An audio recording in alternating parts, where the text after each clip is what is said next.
Oke, kita masuk ke bagian yang lain yaitu relasi dalam use case. Nah, apa itu relasi dalam use case? Sebenarnya ketika skenario penggunaan atau use case itu menjadi terlalu kompleks atau dia memuat terlalu banyak use case, terlalu banyak relasi-relasi di dalam alternatif-alternatif dalam use case tersebut, maka ketergantungan antara use case itu dapat didefinisikan dengan menggunakan hubungan. Ya, hubungan itu apa? Ada dua hubungan di dalam use case, yaitu include dan extend. Kita akan bahas dua relasi use case ini. Yang pertama kita akan bahas dulu include relationship atau relasi include ya di dalam pemodelan use case. Yang pertama, relationship include atau relasi include itu dalam skenario penggunaan atau dalam use case itu digunakan ketika ada serangkaian langkah atau fungsionalitas yang diperlukan oleh beberapa use case. Jadi, ada satu use case yang itu harus dijalankan sebelum use case yang lain itu dieksekusi, begitu ya. Sehingga kita tidak melakukan perulangan di dalam penulisan deskripsi use case, tujuannya itu. Yang kedua, include relationship digunakan ketika suatu skenario penggunaan membutuhkan langkah-langkah atau fungsionalitas yang sama yang juga digunakan oleh skenario penggunaan yang lain. Nah, jadi intinya dia memuat use case yang itu diperlukan untuk use case yang lain. Sequential, ya, sequential tadi itu. Jadi kita menggunakan include relationship. Kemudian yang poin yang ketiga, ketika ini terjadi langkah-langkah atau fungsionalitas yang sama tersebut diekstraksi. Diekstraksi itu dicopot ya. Diekstraksi itu dicopot dari rangkaian itu kemudian dimasukkan ke dalam satu skenario penggunaan baru atau use case baru yang disebut dengan inclusion use case. Gitu ya. Jadi diekstraksi atau dicopot use case atau proses yang selalu sama itu menjadi use case yang berbeda sehingga nanti bisa ditempelin ke dalam use case yang lain yang memerlukan use case tersebut. Nah, kita kita ambil contoh ini ya, contoh dalam penggunaan include relationship. Di sini ada yang disebut dengan base use case. Ya, base use case-nya apa? Withdraw fund, kemudian query account, kemudian transfer fund. Ini adalah base use case. Kemudian ada inclusion use case yang disebut dengan validate pin. Nah, kenapa ini dicopot dari dari proses dari use case utama ini? Karena validate pin ini selalu dilakukan ketika sistem itu akan menjalankan use case withdraw fund, query account, dan transfer fund. Ya, harus dijalankan dulu. Maka kita bisa mencopot validate pin ini dari use case base-nya, kemudian kita buat dengan use case yang baru, ya use case yang baru dengan menambahkan relationship antara use case yang disebut dengan include itu tadi. Ya, jadi include ini fungsinya adalah untuk membuat efisien. Ya, jadi untuk menuliskan pemodelan kita menjadi lebih efisien. Jadi keuntungan menggunakan include itu yang pertama adalah mengurangi duplikasi kode. Ingat ya, istilahnya adalah kita mencopot ya, mencopot use case yang itu digunakan berulang-ulang di sebuah use case. Maka kita copot agar apa? Agar mengurangi duplikasi kode tersebut. Jadi mengurangi deskripsi ya. Mengurangi deskripsi, kita copot, kemudian nanti kita masukkan lagi di dalam use case. Kemudian yang kedua adalah membantu dalam mengorganisir dan menyederhanakan skenario. Lebih efisien menjadi ya, skenario yang kita bikin itu menjadi lebih efisien. Yang ketiga, meningkatkan keterbacaan dan pemahaman stakeholder terhadap terhadap pemodelan analisis kebutuhan yang kita buat. Nah, kita akan ngambil satu satu contoh yang validate pin ini ya dengan satu use case yaitu withdraw fund. Berarti yang kita akan jabarkan yang withdraw fund ini kemudian validate pin.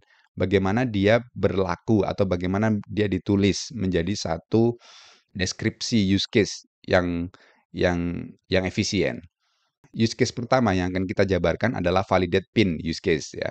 Jadi nama skenario penggunaannya adalah validasi pin atau validate pin. Kemudian ringkasannya sistem memvalidasi pin pelanggan. Ini kasus ATM ya. Bayangkan sistemnya adalah sistem ATM. Kemudian aktornya siapa? Aktornya adalah pelanggan ATM. Prakondisinya apa? ATM dalam keadaan siap menampilkan pesan selamat datang. Kemudian validate pin use case-nya itu apa? Urutan utamanya pelanggan memasukkan kartu ATM. Nah, jika sistem mengenali kartu, sistem membaca nomor kartu tersebut, dibaca nomornya tuh. Kemudian yang ketiga, sistem meminta pelanggan untuk memasukkan PIN. PIN dimasukkan. Pelanggan memasukkan PIN, jadi detail ya begini ya, apa yang dilakukan oleh sistem dan apa yang dilakukan oleh aktor begitu ya. Untuk menuliskan main flow itu harus detail. Kemudian sistem memeriksa tanggal kadaluarsa kartu dan apakah kartu tersebut dilaporkan hilang atau dicuri apa tidak gitu ya. Status kartu tersebut itu kayak apa. Kemudian jika kartu valid, sistem kemudian memeriksa apakah PIN yang dimasukkan oleh pengguna cocok dengan PIN kartu yang dipelihara oleh sistem. Menyamakan PIN-nya. Kemudian jika PIN cocok, sistem memeriksa akun mana yang dapat diakses dengan kartu ATM tersebut. Kemudian 8, sistem menampilkan akun pelanggan dan meminta pelanggan untuk beberapa jenis transaksi, yaitu penarikan, query, atau transfer. Kemudian di sini ada alternatifnya, ada banyak alternatifnya. Langkah kedua, alternatifnya apa? Jika sistem tidak mengenali kartu, ya. Jika sistem tidak mengenali kartu, sistem akan mengeluarkan kartu. Jelaskan alternatifnya kayak apa. Langkah 5, Langkah 5 ini tentang sistem memeriksa tanggal kadaluarsa. Berarti kondisi alternatifnya apa? Jika dia kadaluarsa. Ya. Jika sistem menentukan bahwa tanggal kartu kadaluarsa, sistem akan menyita kartu. Ya, disita. Jika sistem menentukan bahwa kartu telah dilaporkan hilang atau dicuri, sistem akan menyita kartu. Oke ya, ini untuk alternatif yang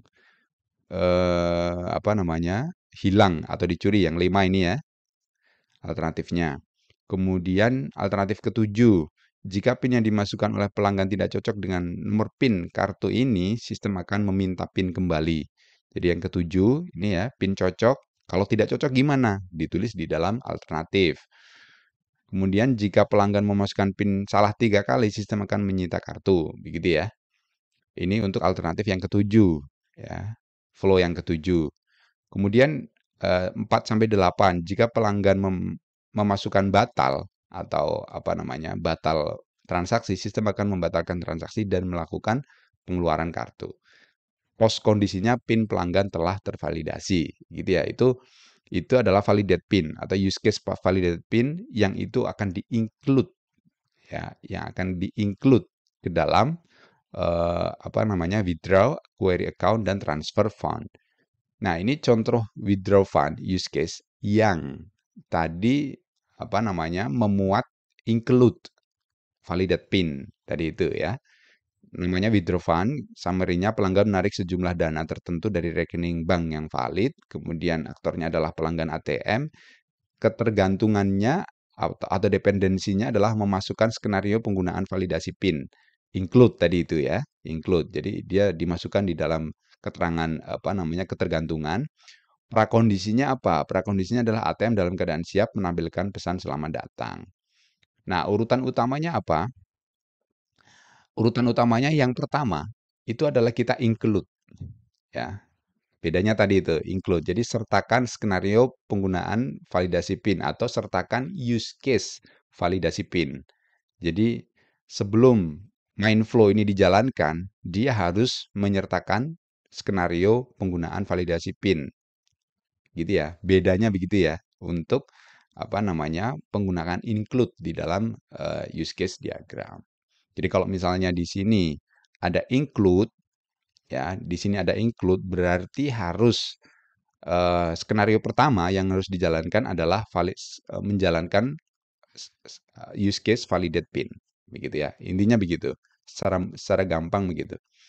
Nah, yang lain urutan yang lain ini akan sama seperti yang lainnya ya. Itu penggunaan dari include relationship dalam use case diagram.